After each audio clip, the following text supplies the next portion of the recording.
1859 সালে Charles Darwin তার বই অরিজিন অফ স্পিসিসে এভলিউশনের তত্ত্ব প্রকাশ করেছিলেন। আর এই তত্ত্বের ফলে সাইকোলজিতে একটি নতুন শাখার জন্ম হয়, যার নাম এভলিউশনারি সাইকোলজি। এটি আমাদের বিহেভিয়ারকে এভলিউশনের ভিত্তিতে বোঝার চেষ্টা করে। আর আজকে আমরা এই দৃষ্টিকোণেই জানার চেষ্টা করব যে মেয়ে এবং ছেলেদের মধ্যে ঠিক কীরকম সাইকোলজিক্যাল পার্থক্য থাকে, আর এই দুই অপোজিট জেন্ডারের পার্টনার বেছে নেওয়ার স্ট্র্যাটেজি কেমন হয়। তো চলুন জানা যাক। শৈশবকালে ছেলে এবং মেয়েদের পার্সোনালিটি ও বিহেভিয়ারে সেরকম পার্থক্য থাকে না, কিন্তু বয়ঃসন্ধিকালে হরমোনাল চেঞ্জের কারণে ছেলেরা বেশি হর্নি হতে শুরু করে, তাদের মস্তিষ্ক সেক্সুয়াল থটসে ভরে যায়, আর শরীরে টেস্টোস্টেরন বেড়ে যাওয়ার ফলে দাড়ি গোঁফ গজায় এবং ফিজিক্যাল স্ট্রেংথও বেড়ে যায়। অর্থাৎ একটা ছেলে আস্তে আস্তে পুরুষে রূপান্তরিত হয়। এই ম্যাসকুলিন ক্যারেক্টারিস্টিক একটা পুরুষকে জীবনে কিছু অ্যাচিভ করতে এবং প্রত্যেক সিচুয়েশানকে ডমিনেট করতে উৎসাহিত করে। এটাই হলো সেই কারণ যার ফলে মেল টিনেজাররা অ্যাগ্রেসিভ অথবা অ্যান্টিসোশিয়াল হয়, আর তারা রিস্কি বিহেভিয়ারে অংশগ্রহণ করে।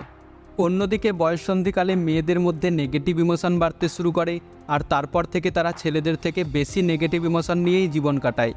এরকমটা হয় কারণ মেয়েদের নার্ভাস সিস্টেম তৈরি হয়েছে একটা বাচ্চার কেয়ার করার জন্য। যেহেতু আমরা আমাদের জীবনের শুরুর কিছু বছরে খুব দুর্বল থাকি আর আমাদের মায়ের কেয়ার দরকার হয়, তাই যদি একটা মায়ের মস্তিষ্ক চিন্তা না করার জন্য তৈরি হতো, তাহলে তার বাচ্চা হেলদি ডেভেলপমেন্টের জন্য তার মায়ের কাছ থেকে প্রয়োজনীয় অ্যাটেনশান, কেয়ার এবং ভালোবাসা পেত না। মেয়েদের এই ট্রেটের জন্যই তাদের মধ্যে বেশি অ্যাংজাইটি ও ডিপ্রেশন দেখা যায়। এছাড়াও মেয়েরা বেশি অ্যাগ্রিয়েবল হয়, কারণ তাদের ফিজিক্যাল স্ট্রেংথ কম হওয়ার ফলে তারা সবার সাথে হেলদি কানেকশান রাখার চেষ্টা করে, যাতে জরুরি সময়ে তারা অন্যদের সাহায্য নিতে পারে এবং নিজের বাচ্চার চাহিদা মেটাতে পারে।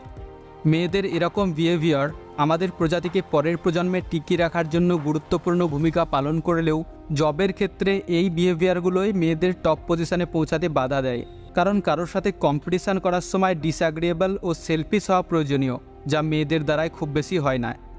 এই তথ্য থেকে বোঝা যায় মেয়েরা মানুষের প্রতি বেশি ইন্টারেস্ট দেখায়, যার ফলে তারা ক্রিয়েটিভ হয়। অন্যদিকে পুরুষেরা গ্যাজেটস ও মেশিনে বেশি ইন্টারেস্ট দেখায়, যার ফলে তারা বেশি লজিক্যাল হয়। কিন্তু তবুও এই দুই ভিন্ন জেন্ডারের মানুষের আইকিউ প্রায় একই হয়ে থাকে। যদি আমরা এই দুই জেন্ডারের মেটিং স্ট্র্যাটেজি লক্ষ্য করি, তাহলে দেখা যায় এই দুই অপোজিট জেন্ডারের আলাদা আলাদা হায়ারার্কি অথবা র্যাঙ্কস থাকে, আর আমরা সবাই সাবকনসিয়াসলি জানি আমরা এই হায়ারার্কিতে কোথায় অবস্থান করি। মেয়েদের হায়ারার্কি প্রধানত বিউটির ওপর নির্ভর করে, অপরদিকে ছেলেদের হায়ারার্কি সাকসেস ও স্কিলসের ওপর নির্ভর করে। আর যে ট্রেডসগুলো একটা পুরুষকে বেশি সাকসেসফুল বানায় তা হলো ইন্টেলিজেন্স ও হার্ডওয়ার্ক। মেয়েরা সেই সব পুরুষদের বেছে নেয় যারা হায়ারার্কিতে তাদের থেকে উপরে থাকে অথবা তাদের সমান জায়গা অধিকার করে থাকে।